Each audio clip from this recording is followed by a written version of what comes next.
Hey guys, what is up? How's it going? This is Furgie here back from A Squad Gaming, and today we're going to look at another Elder Scrolls Online Tamriel Unlimited guide.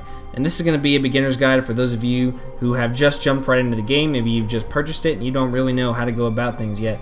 Or maybe some of you are watching this in hopes that it's going to be a good game and you kind of want to see what it's about before you go out and spend your money. So let's jump right into this here. First of all, we're going to take a look at the Create a Character menu.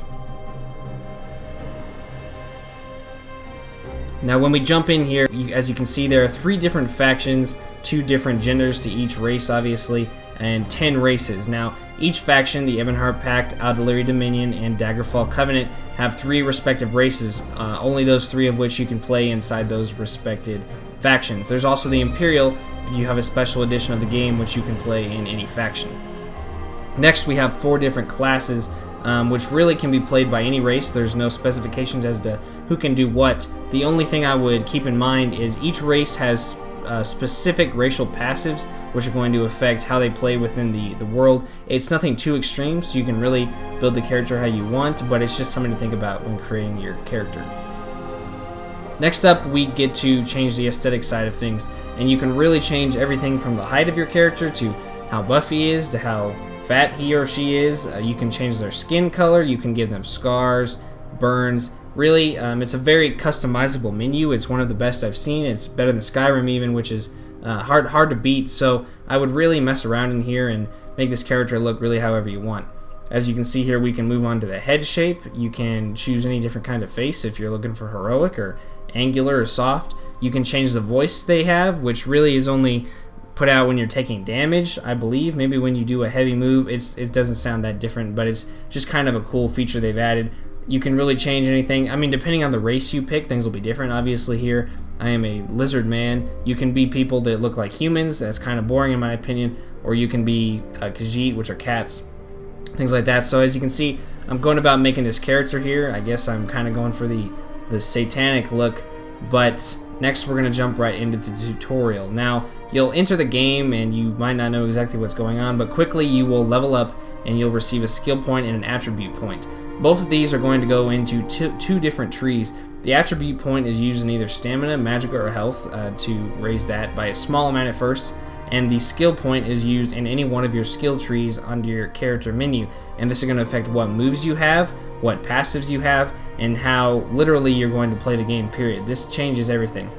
So after you use your 2 points, you're going to jump right into the tutorial here, and you're going to quickly realize that almost everything wants to kill you. Now, some changes have been made and not everything will necessarily attack you, but you can definitely attack it.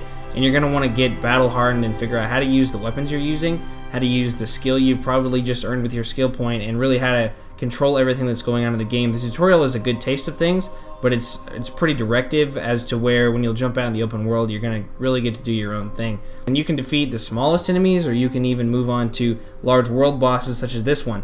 Now, like I said, this is a tutorial, so this is going to be a little easier to kill than some bosses out in the open world.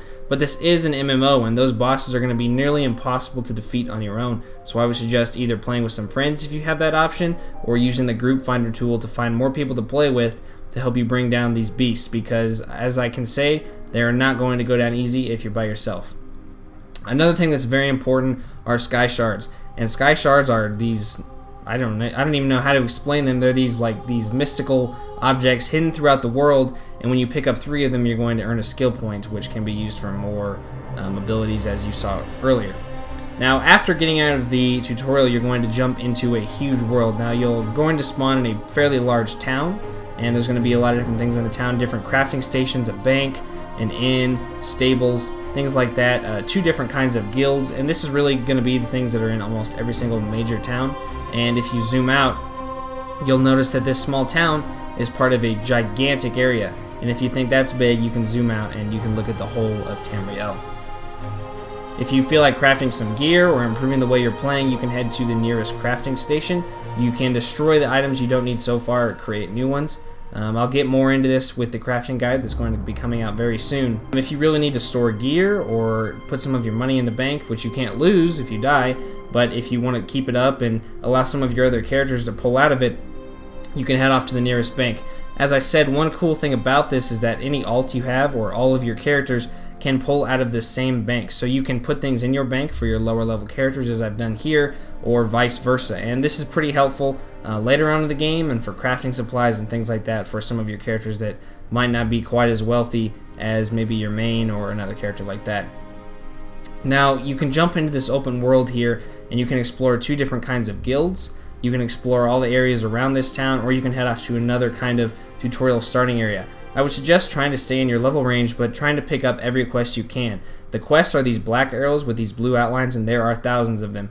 Really doing them all is very important, as this game is very story driven, and that's really going to help you out in the long run. So that's just about it for me, guys. A couple pointers I want to give before I let you all go is I would not let your race or your class define the way you're going to play. I have seen sorcerers as tanks, and I have seen dragon knights as people wearing cloth, as you'll see here in my build pretty soon. It really, the beauty of this game is you can play however you want, and you're not restricted to one kind of playstyle based on the class or race you pick. Next thing is play with your friends or play with other people, a guild, just people you find out in the wild, anything like that. It's really going to improve the way you play. And lastly, have fun. So thanks for watching, guys. This has been Furgie with A Squad. I hope this guide helped you all out, and I hope it inspires you to play the game. Keep an eye out for more ESO videos along the way very soon, and I'll see you all next time.